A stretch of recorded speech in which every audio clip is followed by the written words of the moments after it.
komwe Yahweh Yahweh batela nikombo Yahweh Yahweh benisa nikomwe Yahweh Yahweh batela nikombo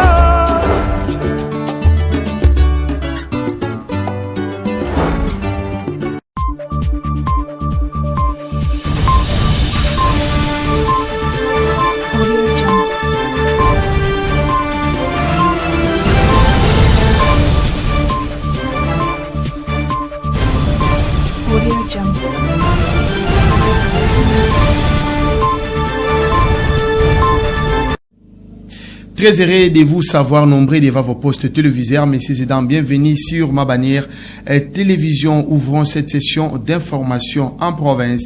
La ministre provinciale en charge de la communication et médias du Congo central, Katazabu Itambo, a visité les installations de ma bannière ce lundi 13 janvier 2025. Les détails avec Reg Elengesa. Suivez. Pour palper du doigt la réalité des fonctionnements de chaînes de radios et télévisions de la province du Congo central, en commençant par celle de la ville de Matadi, chef-lieu de la province, la ministre provinciale en charge des hydrocarbures, genre, famille et enfants et en charge des communications et porte-parole du gouvernement, Carole Kiatazabu Itambo, a visité ce lundi 13 janvier 2025 les installations de la radio-télévision Ecopolis Congo central, ma bannière télévision. Reçu par le directeur de programme de cette chaîne, Chamboui Batou Bengageni, la ministre a bénéficié des explications sur le fonctionnement de chaque service qui dispose cette maison de presse, notamment le studio radio, la salle de rédaction, bureau de travail de journalistes, la régie et plateau télévision avant de chuter à la salle de montage. S'entretenant avec le responsable de programme, Carole Kiatazabu a recommandé au directeur de programme d'instruire ses chevaliers de la plume au respect du code de l'éthique et déontologie des journalistes en République démocratique du Congo, tout en se basant sur l'impartialité lors du traitement de l'information. Traiter avec une attention soutenue les informations liées à la situation sécuritaire précaire qui prévaut dans l'est du pays et oppose la République démocratique du Congo et le Rwanda sous couvert du M23 est aussi l'une parmi les recommandations faites par la porte-parole du gouvernement provincial du Congo central. Parlons de la problématique du bac moteur des Luozi qui assure la traversée sur le fleuve Congo entre le territoire de Songololo et le territoire des Luozi qui présente des risques énormes pour le voyageur. L'administrateur ad intérim du territoire des Luozi, Célestin Koussiama, alerte les autorités sur ces dangers. Je vous propose de le suivre dans ce duplex. Le bac est toujours en panne. Il y a beaucoup de problèmes qui minent ce bac-là. Donc, pour accoster, le bac a un dispositif d'accostage. Et ces histoires-là ont déjà noyé dans l'eau. On n'a pas de grille ici pour les soulever parce que c'était trouvé. Donc, les rampes d'accostage. Alors, maintenant, pendant que le bac est chargé, il cogne ici ces rampes-là. Et puisque sa coque a déjà trop vieilli, ça te perfore. Donc, tel qu'il traverse là, il y a un trou, on a bouché avec du ciment. On ne sait pas quel jour ce ciment va céder. Si on ne met pas ce ciment-là, l'eau va entrer. Et il y a une motopompe pour sauvetage. Mais les jours, la motopompe ne va pas répondre. Qu'est-ce qu'on va faire au milieu du fleuve? Donc, ce bac-là, en principe, ne devait plus être opérationnel. La coque a trop vieilli, même si on change les moteurs, mais la coque, on n'arrive pas à la changer. Donc, les moteurs sont en bon état, mais le bac-là n'est pas en bon état. Nous sommes dans les risques toujours. Chaque fois que nous traversons avec risque. Ce que je demande à nos autorités, c'est que le PDL 145 territoires a prévu un bac de 50 tonnes pour l'OZ. Donc, c'est question de faire un suivi pour que cela soit une priorité pour l'OZ. Rentrons à Matadi, chef-lieu du Congo central, messieurs et dames. Réouvert le 31 décembre 2024, les travaux de bétonnage de l'avenue circulaire ont pris fin. Exécutés par l'agence des travaux du Congo central ATP, les tronçons Mbwandi Ntenga bénéficiaient du financement du gouvernement provincial. Le détail.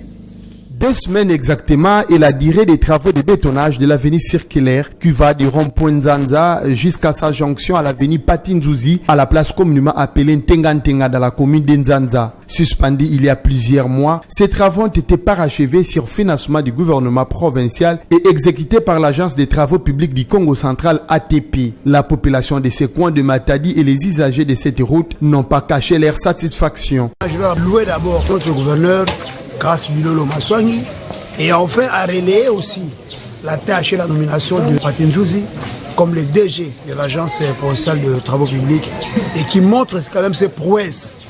Les preuves sont là, et les travaux vont quand même de bonne manière et la réhabilitation est effective. Donc nous pensons quand même que cela doit continuer. On doit pérenniser ces genres de travaux pour désengorger un peu la ville de Matadi qui souffre, dont la population souffre de multiples embouteillages.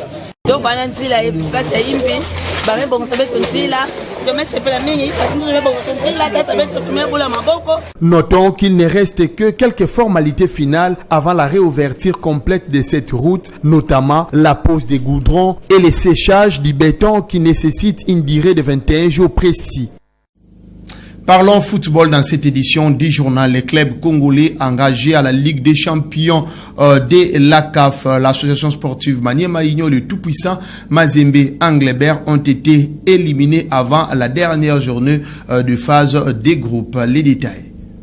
Les clubs représentant la République démocratique du Congo à la Ligue des champions africaine cette année ne verront pas les quarts de finale. Le tout-puissant Mazembe a été éliminé de la compétition le vendredi 10 janvier, après avoir été battu par Mouloudia Club d'Alger en Algérie, 1-0 lors de la 5e journée de la phase des groupes. Pour l'édition 2024-2025, la machine mazembienne n'a pas tourné comme avant. En 5 matchs livrés, l'équipe de Lubumbashi n'a enregistré que 2 nuls et 3 défaites. Au classement, Mazembe Stan à la dernière place avec seulement 2 points dans un groupe dominé par Al Hilal avec 10 points, suivi de MC Alger 2e avec 8 points et de Young Africa 3e avec 4 points. L'autre représentant de la RDC, l'association sportive Maniema Union, a aussi quitté cette prestigieuse compétition de la CAF après sa défaite de 1-2 à domicile le samedi 11 du même mois face à Mamelodi Sundowns. L'équipe congolaise avait pourtant réussi à ouvrir les scores par le trichement de Jefté Kitambala à la 38e minute de jeu. Malheureusement pour l'équipe de Kindu, le club sud-africain a égalisé dans les dernières minutes du match, puis marqué le but de la victoire. Le classement de ces groupes est dominé par l'AS FAR avec 8 points, suivi de Mamelodi Sundowns avec 8 points, 3e Raja avec 4 points et Maniema Union au dernier du classement avec 3 points.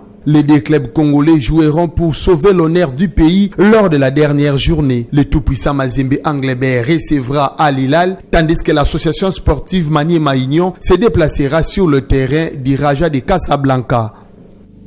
Place à l'information au-delà de nos frontières avant de mettre un point final à cette édition du journal. Les incendies qui ravagent Los Angeles ont fait au moins 24 morts selon un bilan diffusé hier dimanche 12 janvier 2025 et un retour de vent violent ranimé les incendies. Les détails dans cet élément de nos confrères de France 24. Suivez. Parmi les cendres et les gravats, il ne reste plus rien. Un paysage ravagé par les flammes. Pour certains résidents d'Altadena, quartier le plus touché par les incendies, le retour est éprouvant. C'est irréel. Mon Dieu, ma maison. À 47 ans, Calvin a tout perdu. Tout est parti en fumée, tous nos souvenirs. Ce qui nous reste aujourd'hui pour reconstruire est dans notre tête. Depuis le début des incendies, plus de 15 000 hectares sont partis en fumée et le combat continue pour les pompiers. À Pacific Palisades, principal foyer de l'incendie, les flammes progressent, tandis que des vents chauds et secs sont attendus à partir d'aujourd'hui. Les autorités appellent à la plus grande prudence. Tenez-vous prêts à évacuer, c'est vraiment le plus important. Avec les vents violents qui arrivent, restez informés et continuez de suivre les ordres d'évacuation le plus rapidement possible. Autre défi pour les autorités, les pillages des quartiers sinistrés. Un couvre-feu a été instauré pour sécuriser ce qu'il reste des propriétés. C'est la fin de cette édition du journal. Messieurs et dames, merci de l'avoir suivi et surtout bonne suite des programmes chez vous. Au revoir.